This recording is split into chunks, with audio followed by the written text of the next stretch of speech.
Electroconvulsive therapy, formerly known as shock treatment, devised by two psychiatrists after observing that pigs shocked with electricity were easier to slaughter. Using a device that has managed to avoid scrutiny by the FDA for one reason. For only a few cents worth of electricity, ECT machines deliver a devastating jolt to the brain that earns the psychiatric industry $1.2 billion year after year. In spite of being exposed in popular media and the public outrage it earned, with the help of a new name and a worn-out advertising slogan, new and improved, electroconvulsive therapy remains today a broadly used, highly dangerous, and very lucrative form of treatment for individuals suffering from emotional hardship. While its manufacturers continue to avoid FDA testing to determine whether or not it is a hazard to public health, the billions in profits keep rolling in. Today, psychiatrists give ECT to 1 million people worldwide every year. The main misconception that people have about ECT is that it's new and improved. The new and improved refers strictly to these cosmetic improvements because, in fact, they make it easier on the witnesses. The person isn't shaking all over the table. They're paralyzed now. It isn't new, it isn't improved, it is worse. I had nothing in my brain.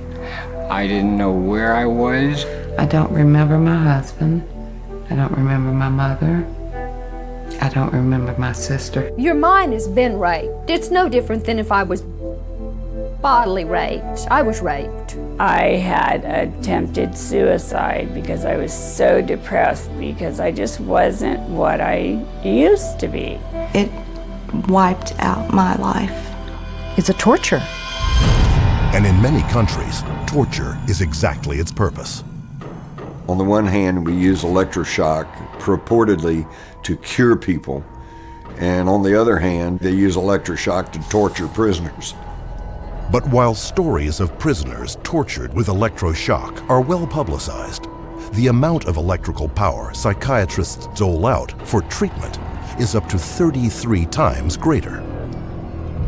ECT is basically you just bombard the brain with this horrendous amount of electricity, which causes a seizure. There is no science whatsoever that a single human being has ever been cured using electroconvulsive therapy, creating a grand mal seizure, in effect, causing massive brain trauma.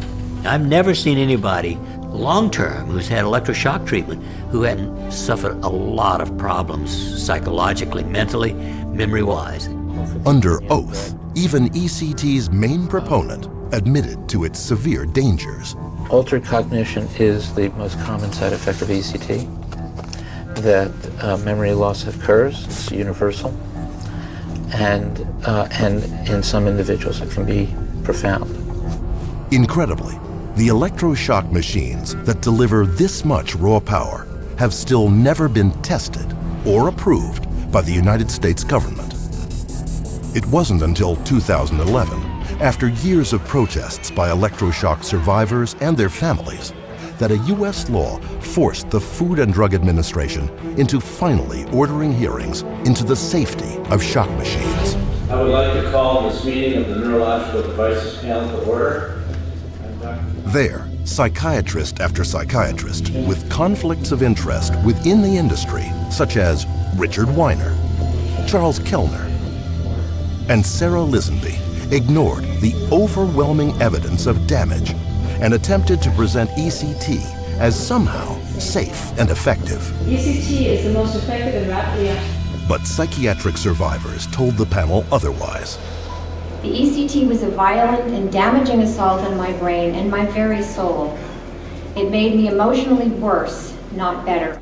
My life is faded with lots of blank holes, which represent the memories that were destroyed through the administration of electroshock. I don't remember my wedding day. I don't remember my husband putting a ring on my finger. I argued with a psychiatrist and he dumped me in the locked ward and shocked me 5 times. I became violent. I tore my nails off, dragging them at the door. And he said after 5 times, he said, sometimes they don't help. Actually, psychiatrists kill people with electroshock. 100,000 dead and countless others so brain damaged they have no hope of ever recovering a normal life. We're doing things to the brain in psychiatry that have got to be more toxic and more damaging than concussions. There's no possibility that we're not. And we don't study it, we don't really understand it, we just barge ahead. It's damaging. It ruins memory. It changes personality. It increases suicide rates. It doesn't save anyone's life. It destroys lives. Though the U.S. Food and Drug Administration has never deemed the ECT machine safe and effective, psychiatrists and the makers of these machines are once again trying to avoid testing them. They're trying to reclassify them into the same safe and effective category as wheelchairs, without any testing and in spite of all the evidence and testimony you've just seen. We need to send a message that we will not stand for this. Make a public comment to the FDA now to put a stop to this abusive practice.